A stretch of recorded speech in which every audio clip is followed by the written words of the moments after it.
Hi, everybody. Welcome back to Dave's Math channel. This is my continuing feature on daily math problems, which I post every few days on the Facebook group Classical Mathematics. This is a problem I posted a couple of days ago involving bounded Pythagorean triples. In other words, Pythagorean triples ABC corresponding to right triangles whose smaller acute angle is between 29 degrees and 31 degrees, and also whose hypotenuse is at most 1,000. So anyway, let's begin.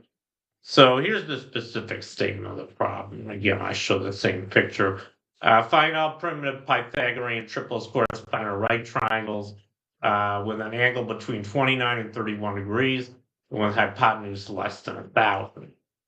And so anyway, I should point out that these are primitive Pythagorean triples. That means that A, B, and C are pairwise coprime. You can always multiply A, B, and C by an arbitrary integer to get something that's not primitive. But here I'm only interested in primitive ones. So anyway, how do we solve this problem? Well, the first thing I think we want to do is to parameterize our primitive Pythagorean triples, and this is well known.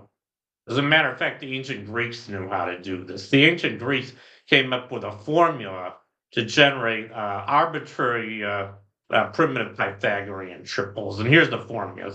It's the first three equations I wrote down. We start with two integers m comma n, where n is greater than m, and they're also a coprime, and they have to have opposite parity. So those are the requirements on m and n. As long as you have any two positive integers satisfying those properties, then you can find a primitive Pythagorean triple using these three formulas: a equals n squared minus m squared, b equals 2mn, and c equals n squared plus m squared. As an example, we get the simplest one when we let m equal 2 and n equal 1. You can check for yourself that gives you the 3, 4, 5 right triangle, simplest one. Anyway, you have to be a little bit careful when you do this because it's possible that a might be greater than b if you use this parameterization. It turns out that a is always odd and b is always even. But you might get, a greater than b. It's customary to write Pythagorean triples with a less than b. You can always swap them if you need to. And and the other thing we need when we're solving this problem is we need to require the smaller acute angle is in the right range between 29 degrees and 31 degrees. And it turns out there's a formula for this angle. It's just the arctangent of I think I got these which should be a over b, not b over a. It's the arctangent of the smaller side to the larger side, smaller leg to the larger leg. And you can also represent that angle in terms of m and n. It turns out it just turns out to be twice. So it's the arctangent of a over b. And it also turns out to be twice the arctangent of m over n. That's assuming that gives you a less than b when you use the parameterization above. If it doesn't, you have to subtract it from 45 degrees.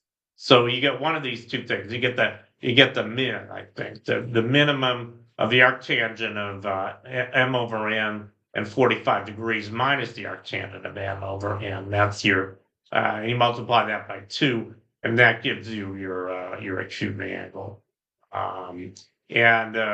So for this particular problem, we want theta to be between 29 degrees and 31 degrees. That's just equivalent to the arctangent of m over n being either between 14.5 and 15.5 degrees, or between 29.5 and 30.5 degrees.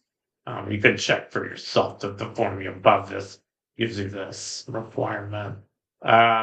You can translate that into a bounds on m in terms of n. So when you start with n, that gives you bounds on m.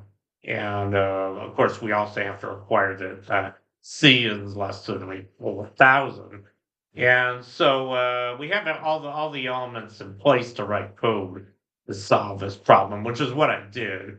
And here's the Mathematica code I wrote. And this is more general. This you can use for arbitrary bounds theta min and theta max, as well as your hypotenuse bound C max.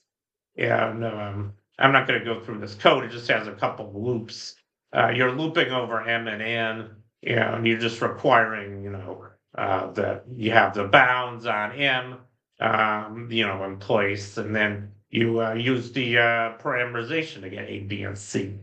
And in this code, I'm going to output a table with 6 columns. The first 2 columns are M and N. The third columns are A, B, and C. Those are the coefficients of the Pythagorean triples we're interested in. And the last column is the angle, the smaller acute angle theta. So anyway, when you run this code, here's what you get. So you're running it with theta min equals 29 degrees, theta max equals 31 degrees. Yeah, the maximum hypotenuse is 1,000. Turns out you get 8 solutions, and here they are. So they're pretty limited. The solutions are pretty limited. But these Pythagorean triples, if you drew these right triangles, they would all have almost the same shape. I mean, the acute angle between 29 degrees and 31 degrees is very close to 30 degrees.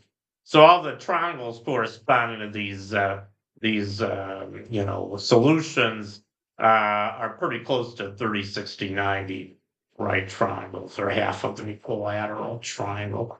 And I think you can kind of see that from looking at this data. I mean, C should be twice A. That's the case. 33, 56, 65. 65 is just one less than 2 times 33. And I think you can tell the other ones are pretty close to, C is pretty close to 2A for all these solutions, as it must be. So anyway, that's how you solve this problem. So that concludes my feature on today's daily math problem. Thank you for watching. Long live math, and I'll see you guys next time. Bye.